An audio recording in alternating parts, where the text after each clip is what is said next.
नमस्कार दोस्तों, दीपक कुशवाहा आशुलिपि के चैनल पर आप सभी का स्वागत है। और आज के इस वीडियो में बात करूंगा उत्तराखंड लोक सेवा आयोग से आई हुई भर्ती अपर निजी सचिव के बारे में, ठीक है।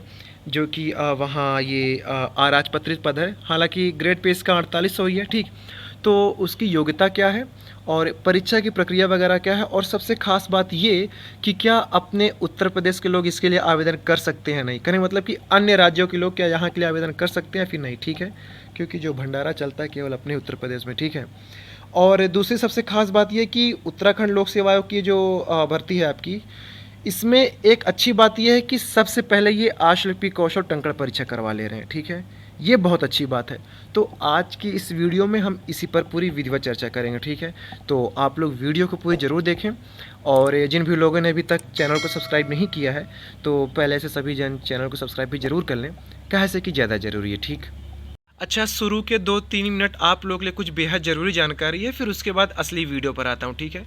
तो बात यह है कि 21 जुलाई को गुरु पूर्णिमा है, तो उसी के उपलक्ष्य में फिजिक्स वाला, जो कि ऑनलाइन क्षेत्र की काफ़ी दिग्गज कोचिंग संस्थान है, तो फिजिक्स वाला गुरु पूर्णिमा के अवसर पर आप लोगों के लिए खास ऑफर लेकर के आए हुए हैं।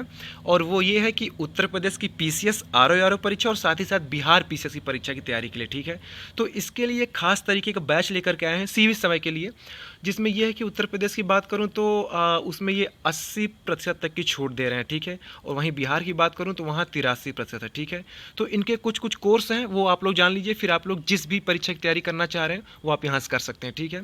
तो पहले बिहार पीसीएस की बात करूँ तो वहाँ के लिए इनका पहला बैच है सक्षम 71वीं बीपीएससी फाउंडेशन इंग्लिश बैच, यानी कि हिंदी और अंग्रेजी दोनों माध्यमों के लिए, ठीक है। केवल और केवल 4,499 रुपये में, ठीक है। दूसरा इनका बैच है बिहार पीसीएस का प्रथम 71वीं बीपीएससी फाउंडेशन हिंदी बैच, ये है 4,499 रुपये में। फिर है आक्रोश फास्ट ट्रैक 17वीं बीपीएससी इंग्लिश, यानी कि हिंदी और अंग्रेजी दोनों माध्यम के लिए 1,699 रुपये, ठीक। फिर है कि ऊर्जा फास्ट ट्रैक 17वीं बीपीएससी हिंदी बैच, ये भी है वही 1,699 रुपये। फिर है यूनिटी 17वीं बीपीएससी इंटीग्रेटेड बैच इंग्लिश, ठीक है, ये है 3,499 रुपये में। फिर है यशवी 17वीं बीपीएससी एकीकृत बैच हिंदी, ठीक है, ये है 3,499 रुपये में, ठीक। इसी तरीके है निर्वाण, जो कि बिहार स्पेशल बैच होगा, ठीक है, बाइलिंगुअल होगा, 17वीं बीपीएससी प्रारंभिक परीक्षा, ठीक है, ये है मात्र 599 रुपये में, ठीक। फिर आखिरी इनका बिहार पीसीएस का जो बैच चला वो है कि रफ्तार रैपिड करंट अफेयर प्रोग्राम, ठीक है, जो कि है मात्र 899 रुपये में, ठीक है। तो ये हो गई बिहार पीसीएस की। अब बात कर लेते हैं अपने उत्तर प्रदेश की पीसीएस और आरओ परीक्षा की, ठीक है। तो उसके लिए इनका जो पहला बैच है वो है प्रथम 2.0 यूपीपीएससी 2025 हिंदी बैच। अगर आप अभी से तैयारी करना चाह रहे हैं अगले साल के पीसीएस के लिए तो आप कर सकते हैं मात्र 4,499 रुपये में, ठीक है। फिर दूसरा बैच है इनका सक्षम 3.0 यूपीपीएससी 2025 इंग्लिश बैच, 4,499 रुपये में, ठीक है। फिर है यूपीपीएससी 2024 यूनिटी इंटीग्रेटेड बैच, ठीक है, ये है 2,999 रुपये में। फिर अब देखिए यहाँ ये है कि पीसीएस 2024 की प्रारंभिक परीक्षा और आरओ 2023 की जो प्रारंभिक परीक्षा है उसके लिए टेस्ट सीरीज लाए हैं एक साथ ही, ठीक है। तो वो आपको मिल जा रहा है मात्र 899 रुपये में, ठीक है। फिर इसके बाद बात करता हूँ यूपीपीएससी 2024 मेंस टेस्ट सीरीज 2.0, ठीक है। अगर आप अभी से मेंस लिखना चाहते हैं तो उसकी भी तैयारी कर सकते हैं केवल 999 रुपये में, ठीक है। फिर ये है कि यूपीपीएससी 2025 प्रीलिम टेस्ट सीरीज 2025 के लिए अभी से अगर आप तैयारी कर चुके हैं, फिर तैयारी करते करते टेस्ट सीरीज देना चाहते हैं तो वो भी आप कर सकते हैं 1,499 रुपये में, ठीक है। फिर अंतिम बैच है इनका संयुक्त 2.0 बैच यूपीपीएससी प्रीलिम 2024 और आरओ प्रीलिम 2023, केवल 1,699 रुपये में, ठीक। तो अगर इससे कुछ इतर आपको छूट चाहिए इसमें तो ये आपके स्क्रीन पर मेरा कोड है DK500, इस कोड का अगर आप इस्तेमाल करते हैं तो आपको 500 की और अतिरिक्त छूट मिल जाएगी, ठीक है। तो बस फिजिक्स वाला के साथ जुड़िए और धुआंधार तरीके से तैयारी करिए, ठीक है। तो फिर आइए आते हैं अपने असली वीडियो पर। तो ये है कि अपर निजी सचिव परीक्षा के लिए जो इसके लिए आवेदन होना है वो 18 जुलाई से शुरू हो चुका है, ठीक, यानी कि कल से शुरू हो चुका है, ठीक है। आवेदन की जो ये अंतिम तिथि रखे हैं वो है 7 अगस्त, ठीक है। तो ज़्यादा दिन का महीने भर का समय नहीं दे रहे हैं आपको, ठीक है, सीमित समय है, ठीक। ये हो गया, ये हो गया। बाकी अगर आपको कुछ संशोधन इसमें करना है, कुछ त्रुटि वगैरह हो गई तो आप लोग 12 अगस्त तक कर सकते हैं, ठीक है। सबसे खास बात पहले ये जान लीजिए कि क्या अपने उत्तर प्रदेश के जो निवासी हैं या फिर किसी अन्य राज्य के लोग क्या आवेदन कर सकते हैं, तो जवाब है नहीं, ठीक है। कहने का मतलब कि अन्य राज्य के लोग यहाँ के लिए आवेदन नहीं कर सकते हैं, और वजह ये है कि आपके पास वहाँ का मूल निवास होना ज़रूरी है, ठीक है। और ये है इसके लिए शर्त कि वहाँ के सेवायोजन कार्यालय में आपको पंजीकृत होना है, और वो तभी हो पाएगा जब आप वहाँ के मूल निवासी होंगे, ठीक। क्योंकि जब आप इसके लिए आवेदन करेंगे तो वहाँ ये शुरू में हर चीज़ पूछ ले रहा है, और हर एक विकल्प में पूछ रहा है कि आप उत्तराखंड के हैं, क्या आप उत्तराखंड के यहाँ से, क्या आप उत्तराखंड के वहाँ से, क्या उत्तराखंड से ऐसा है वैसा है, ये सारी चीज़ें पूछ ले रहे हैं, ठीक है। दूसरी शर्त इनकी ये है कि उत्तराखंड से ही आपको कक्षा 10 या फिर 12 पढ़ा हुआ होना चाहिए, ठीक है। तो अब जो लोग वहीं के निवासी हैं केवल वही लोग आवेदन कर सकते हैं। दूसरी शर्त एक ये भी है, हाँ वो लोग कर सकते हैं जो मान लो निवासी तो उत्तराखंड के ही हो पर किसी कारणवश अपना बाहर रह रहे हैं और किसी अन्य राज्य में, तो लेकिन मूल निवास आपका वहीं है, पर्चा कागज़ सब वहीं का बना है, ज़मीन जायदाद ठीक है, जो उन समझना समझ लीजिए। तो जो लोग वहीं का मूल निवासी केवल उन्हीं लोगों के लिए भर्ती है, ठीक है। तो ये बात हो गई। तो अब ज़्यादा आपके मन में कुछ रह नहीं जाना चाहिए, ठीक है। खैर, तब जो वहाँ के लोग हैं उनके लिए ये है, ठीक है। तो 4800 ग्रेड पे की नौकरी है। हालांकि ये वहाँ पर अराजपत्रित पद है, समूह गा का है, जबकि अपने उत्तर प्रदेश की बात करूँ अपर रैंक सचिव की, तो वो समूह खा का पद है और वो राजपत्रित है, ठीक है। तो ये सारी चीज़ें हो गई, ठीक। खैर, यहाँ की सबसे खास बात ये है कि जो परीक्षा प्रक्रिया है वो बहुत मस्त है, शानदार है। अगर यही अपने यहाँ की भी, अपने उत्तर प्रदेश में भी हो जाता तो बहुत अच्छा रहता, क्योंकि जो असली आशुलिपिक वाले लोग हैं, शॉर्ट हैंड वाले, केवल वही लोग जा सकते हैं इसमें, ठीक है। बाकी फर्जी कोई भीड़ नहीं। आप देखिएगा जब इसके लिए आवेदन होगा तो जो योग्य रहेंगे तो ठीक है, वरना बाकी जितनी फर्जी भीड़ है वो सब छट जाएगी। देखिए रहिएगा आप लोग, ठीक है। तो देखिए ये है कहाँ कहाँ का ये पद है। ये उत्तराखंड सचिवालय का पद है, ठीक है, और उत्तराखंड लोक सेवा आयोग, इन्हीं दो जगहों से ये 99 पदों पर भर्ती आई है, ठीक है। योग्यता आयु सीमा पहले समझ ली, ये है कि कम से कम 21 वर्ष, अधिकतम है 42 वर्ष, ठीक है। और आयु की गणना आपकी होगी वही 1 जुलाई 2024 से, ठीक है। बात कर लेता हूँ इसकी योग्यता के बारे में, ठीक।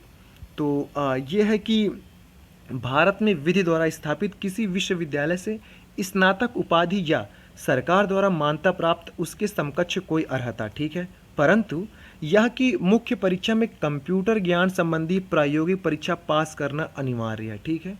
ये हो गया। दूसरी शर्त है हिंदी आशुलेखन में न्यूनतम 80 शब्द प्रति मिनट और कंप्यूटर पर हिंदी टंकण में न्यूनतम 8000 की डिप्रेशन प्रति घंटा की गति, इसको आप लोग प्रति मिनट निकाल लीजिएगा, ठीक है। ये हो गया। और तीसरी शर्त है कि अंग्रेजी आशुलेखन में न्यूनतम 100 शब्द प्रति मिनट और कंप्यूटर पर अंग्रेजी टंकण में न्यूनतम 9000 की डिप्रेशन प्रति घंटा गति होगी। लेकिन अंग्रेजी वाली जो परीक्षा आपकी होगी या अंग्रेजी वाली ये जो आशुलिपिक का पद है ये वैकल्पिक है, अनिवार्य नहीं है। हिंदी अनिवार्य है, ठीक है। तो जो हिंदी अंग्रेजी देना चाहते हैं दोनों दे सकते हैं, ठीक है। तो ये उनके लिए है। बाकी हिंदी अनिवार्य है, अंग्रेजी काम चला हुआ या वो इधर उधर, ठीक है, वैकल्पिक है। ये हो गया, ठीक है। और बाकी आप एक बार विज्ञापन अपने स्तर से पढ़ लीजिए, सारी चीज़ आपको समझ में आ जाएंगी कि हाँ आपको यहीं का मूल निवासी होना है, कक्षा 10 या फिर 12 आपको वहीं से किया हुआ होना है। तो ये सारी शर्तें हैं इनकी, ठीक है। अब इनकी थोड़ा परीक्षा प्रक्रिया समझ लीजिए जो कि मतलब कि तारीफ़ के काबिल है। वो देखिए ये ऐसा है कुछ कि देखिए प्रथम चरण में ये है कि हिंदी टंकण सबसे पहले, ठीक है। हिंदी टंकण होगी जो कि 15 अंकों की होगी, ठीक है, अधिकतम 15 अंक, 10 मिनट के लिए टाइपिंग करवाएंगे, ठीक है। फिर अंग्रेजी टंकण होगी जो कि वैकल्पिक है, ठीक है, ये भी 15 मिनट 10 मिनट के लिए है, ठीक है। फिर ये है कि कंप्यूटर ज्ञान परीक्षा जो कि 100 अंकों की है, 1.5 घंटे की, ठीक है, ये हो गया। फिर इसके बाद है हिंदी आशुलेखन, मतलब ये 3 ठू आप निपटा के आओ, फिर जब कुछ बचा उचा रहेगा तो आपसे जो आप छट के निकलेंगे तब आप देंगे हिंदी आशुलिपि की परीक्षा, ठीक है, जो कि 135 अंकों की है। 5 मिनट आपको बोलेंगे श्रुतलेख, 35 मिनट देंगे अनुवाद करने के लिए। अपने उत्तर प्रदेश में क्या था, भरे बल भर एकदम, लाख लोग आवेदन किए, 50,000 परीक्षा में शामिल हुए और पहले वो कट ऑफ का परिणाम जारी किए, ठीक है। फिर उसके बाद बुलाएं, 1 घंटा आराम से आपको टाइपिंग का समय दिए हैं, आराम से खूब पैर फैला करो, कोई दिक्कत नहीं है, ठीक है। जबकि यहाँ ये है कि केवल 5 मिनट बोल रहे हो, 35 मिनट आपको समय दे रहे हैं, ठीक है। 35 मिनट कहने मतलब कि जितने आप इसमें गंभीर रहेंगे केवल वही लोग इसके लिए योग्य हैं। बस सोचने का नहीं है कि हाँ सोच के आराम से हम हाथ इधर उधर मुंडी घुमाकर जैसे अपने यहाँ चल रहा था ना, वैसा नहीं है। 35 मिनट में आपकी कहानी खत्म, ठीक है, ये हो गया। फिर इसके बाद अंग्रेजी है तो वो खैर ये वैकल्पिक है, ठीक है, ये हो गया। इसके बाद जो द्वितीय चरण की परीक्षा होगी उसमें आपकी परीक्षा होगी समान अध्ययन वाली, ठीक है, जो कि बहुविकल्पी होगी 100 अंकों की 2 घंटे के लिए, ठीक है। फिर इसके बाद आपका होगा निबंध एवं आलेखन, यानी कि वही निबंध पत्र लेखन वगैरह, ठीक है, जो कि वर्णनात्मक परीक्षा होगी, ठीक है, लिखित होगी पूरी तरीके से, कागज़ और कलम, ठीक है, इसका इस्तेमाल होगा। 100 अंकों की है, 3 घंटे की परीक्षा। तो ये रहा असली पाठ्यक्रम, जो दमदार अगर पाठ्यक्रम की बात की जाए तो वो ये है उत्तराखंड की, ठीक है। तो ये हो गया पाठ्यक्रम, इसका विस्तृत नीचे भी दिया हुआ है, तो आप लोग वहाँ से इसको देख सकते हैं कि कंप्यूटर में क्या क्या कैसे है, ठीक है। तो ये तो बात थी उत्तराखंड लोक सेवा आयोग की। तो जो लोग इसके लिए योग्य हैं आप लोग आवेदन कर दिए, अच्छा खासा पद है, उत्तराखंड की वादियों में रहेंगे, ठीक है। अब क्या चाहिए, भौकाल सब कुछ है, सचिवालय का पद है और लोक सेवा आयोग का, ठीक है। ये सारी चीज़ें हालांकि अभी अस्थायी, लेकिन वो बाद में स्थायी हो जाएगा, ऐसा इनका कहना है, विज्ञापन में लिखा है, ठीक है। तो ये खबर थी, ठीक। तो अपने यहाँ के या फिर अन्य राज्यों के लोग इसके लिए आवेदन नहीं कर सकते हैं, तो बेवजह परेशान मत होइएगा, ठीक है। फर्जी उर्जी कुछ करने चक्कर मत रहिएगा, वरना रगड़ा जाएंगे, ठीक है। तो ठीक है, आज की इस वीडियो में बस इतना ही था। पूरा वीडियो देखने के लिए धन्यवाद। जय बजरंगबली।